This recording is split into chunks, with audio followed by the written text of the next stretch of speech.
Special thanks to Patreon supporter Derek Frost Westbrook for making this video possible.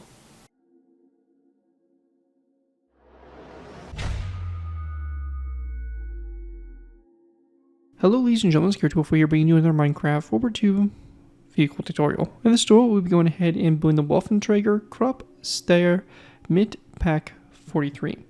This here was a vehicle concept or designed to go ahead and fulfill a request from the German Wehrmacht during World War II.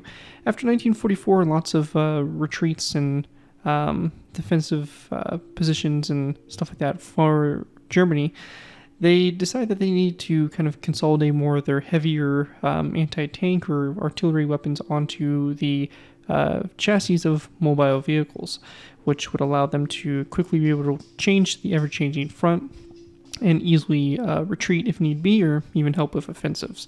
So the solution to this was a design here for this Waffenträger, which did incorporate a 88mm gun, PaK 43. It's a pretty interesting design here and kind of a very simplistic build. As I mentioned, this is only a prototype vehicle. As far as I know, none of these were actually created and fielded in actual service, but it is a cool design and kind of shows the change of Germany's, I guess, doctrines and stuff like that to try to, adapt to the war that was definitely not going in their favor at that point in time.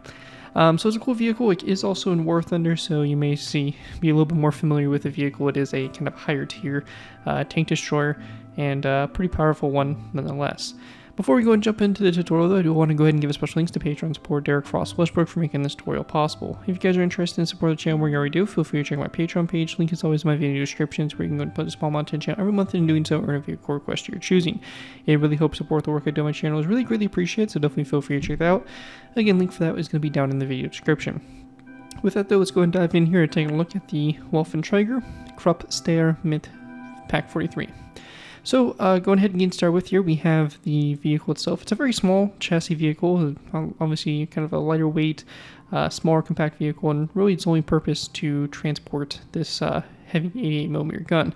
This gun is kind of unique in the fact that it is a very long barrel for an 88, kind of interesting. Almost seems like it would be a larger caliber just due to the overall length of this gun. Inside here we do have an open top turret, which does have, or not turret, I believe this is a fixed hull, but this little casemate here, which has the operators for the gun and the gun breech and all that stuff. So nice little detail there for a little bit of an interior if you're into that kind of stuff. We then have the front driver and co-driver areas, which will be located right in here. And that's pretty much the build. As I mentioned, it is a very simplistic build. At this point in time, Germany was also trying to simplify a lot of its builds, or a lot of its vehicles, to make them a lot easier to field and produce and stuff. And this vehicle here kind of really shows that in terms of its minimalistic look.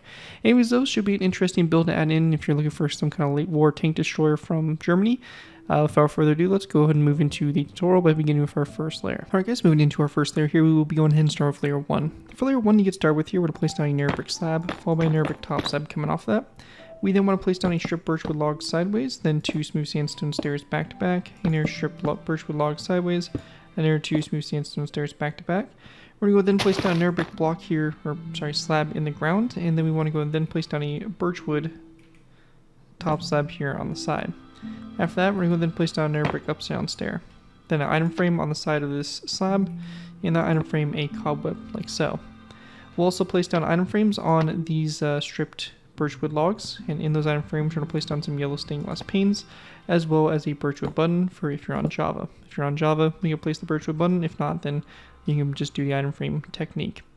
After that, we're going to go ahead and then take our birchwood trapdoors, and we want to go ahead and place down a row of 3 across. So 1, 2, 3 across the front here. We're going to place down a narrow brick top slab, half slab, and we're going to go and do the same track layout that we did on the other side, just over here to this side. So again, I'm going to kind of do this a little bit quicker, since the other side I did cover in a bit more detail. Just like that. And same thing here, over here. And we have our glass panes, just like that. So after that's all done there, we then want to go ahead and take our smooth sandstone, and we're just going to go ahead and place down our row 3 after those trapdoors, and we're just going to go ahead and fill this in on the bottom here. So like this, it's going to go all the way back here to this point here. We then want to place down a skeleton skull, come off the middle slab, just like that. After that is all done there, the next thing we want to do is we want to go ahead and grab ourselves a set of banners here. Now these banners will need to be made in a loom, but since they're pretty simple, I'm not going to show you guys exactly how to make them in a loom, and I will talk about them. What we're going to do is we're going to go and take 2 yellow banners. We're going to go ahead and split them in half with black on one side, on the left of one side of the banner, and black on the right side of the other side of the banner. For both these banners, we'll then place a black horizontal line that goes directly through the center there to go ahead and make these banners look like this. We'll then place the banners here on the side of the stairs with the yellow facing toward each other, and that's all you need to do. Really simple, kind of helps break up our design there for the wheels a little bit, and just kind of makes the spacing look a lot better. Anyways, though, that is going to wrap up everything we have there for layer number 1, and with that we'll move on to layer number 2. Moving into our next layer, we have layer number 2.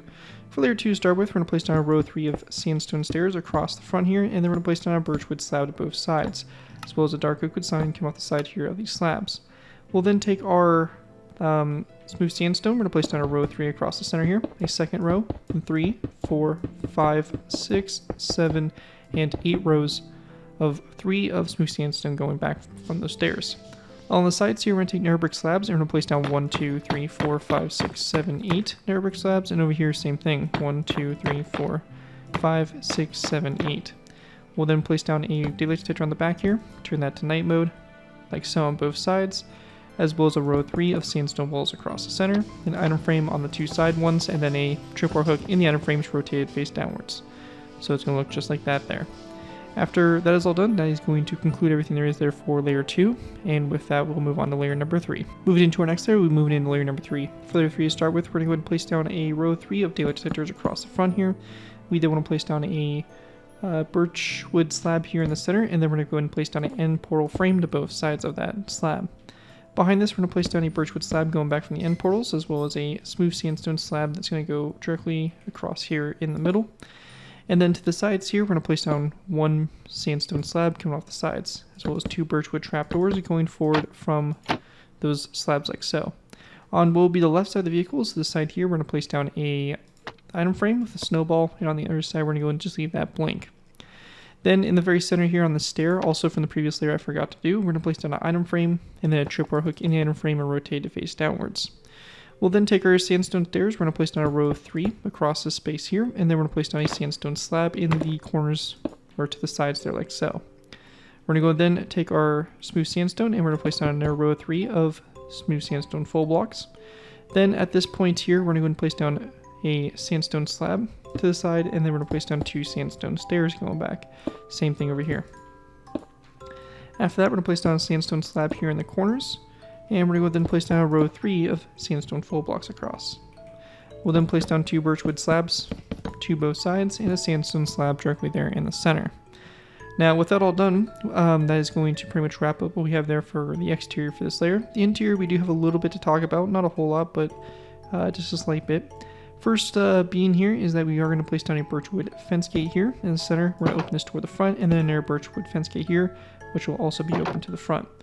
We're going to go then grab some birchwood signs, which we can grab from here, and we're going to place down birchwood signs on the side of the first fence gate. So just like that. After that, we want to go and then place down a acacia wood trapdoor here and here. So it's going to look basically something just like this here for that interior. And that's all we're going to do for right now regarding that. Anyways, though, that is going to conclude everything there is there for layer 3. And with that, we'll probably just be going ahead and moving into our last final layers of the build. Alright guys, moving into our last final layers of the build. We're going to go and start off by going ahead and place down a stripped birchwood block here, and then another block going forward from it. We then want to go ahead and place down a emperor frame, and then we're going to take our smooth sandstone slabs, and we're going to go and place down 1, 2, 3, 4, 5, 6, 7, 8 slabs going forward. We then want to go and grab some dark oak trapdoors. We're going to place down 1 down like this, then 2 going forward. We're also going to go ahead and grab a gray bed, and we're going to place it on top of that trapdoor there to go ahead and create our muzzle brake there for the front of our gun. Now for the gun itself, we're going to go and do a little bit more detail around it, and this is going to be taking birchwood signs, and we're going to place down 2 birchwood signs on the first 2 sandstone slabs. And then on top of that, we're going to take our skeleton skulls, and we're going to place down 2 skeleton skulls on the side here of these 2 blocks. We're going to go ahead and place down a smooth sandstone stair here in the corners To the sides, we're going to place down 2 birchwood trapdoors going back, and we're going to go and close these, or open them, however you want to look at it, like that, to go ahead and close up on the sides. Now, after we have that all finished there, in the center here, or in the interior, we're going to place my polished deep slate stair like so. Coming off of it, actually, sorry, it's going to be flipped the other way, so you want to make sure it's flipped that way. We're going to place down a dark oak wood fence gate in this slot here, a flower pot on top of the fence gate, and we then want to go ahead and grab a cobweb and an iron frame like this for the kind of aiming mechanisms and stuff like that for the gun. So it's going to sit like that. On the other side, we're going to go ahead and place down a dark oak wood trapdoor, and it's going to lay kind of open on the side there of that like so. And then on top of this birchwood block, we're going to place down a trapdoor like so. Now, once we have that done there, we're going to go ahead and then take our sandstone walls. We're going to place down our row 3 across the back here. We'll also place down a birchwood trapdoor on top of these acacia wood trapdoors and open them like so, so that they kind of fill in those gaps there that the walls leave. Then we're going to go and take our iron bars. We're going to go and go to this stair here. We're going to go up 1, 2, 3, and 4 iron bars up like that for the radio antenna. The very last thing we have to do here is for Java players, we can kind of do a little bit of a better technique here by going ahead and typing the command /give @p Minecraft :debug_stick. And using this tool that we went ahead and grabbed with that command, we're going to go ahead and left click the stair until we get selected shape. We can then right click it and actually change the shape of the stair, so we actually create a corner stair in this space here. And the same thing will be done over here on the other side. Kind of helps improve the overall kind of shaping and look of this area here for the turret, and it's just a nice way to kind of bring things all together. Again, you can leave the stairs normally how they were when originally. If you don't have access to the debug stick, it's really not that big of a deal. Anyways, though, that is going to conclude everything we have there for layer number, or our last final layers, and with that, that is going to conclude my tutorial here for the Waffenträger Krupp-Steyr Mit 43, or PaK 43. Hopefully you guys do enjoy this tutorial and are able to put it to good use. If you do have used this build, I do ask that you guys give me proper credit for it. This can be linked from the style of the build, tweet to my channel, or this video if this does appear on social media sites. As long as you guys give me proper credit for it, you're free to for a project you guys are working on. Overall, enjoy the build, have fun with it, and all that fun stuff. Again, a big special thanks to Patreon support Derek Frost Westbrook for making this tutorial possible, and as always, feel free to check my Patreon page. Link is always in my video descriptions. With that though, thank you guys again so much for watching. As always, don't forget to like, comment, and subscribe. This has been Garrett 2x4, and I'll see you guys next time.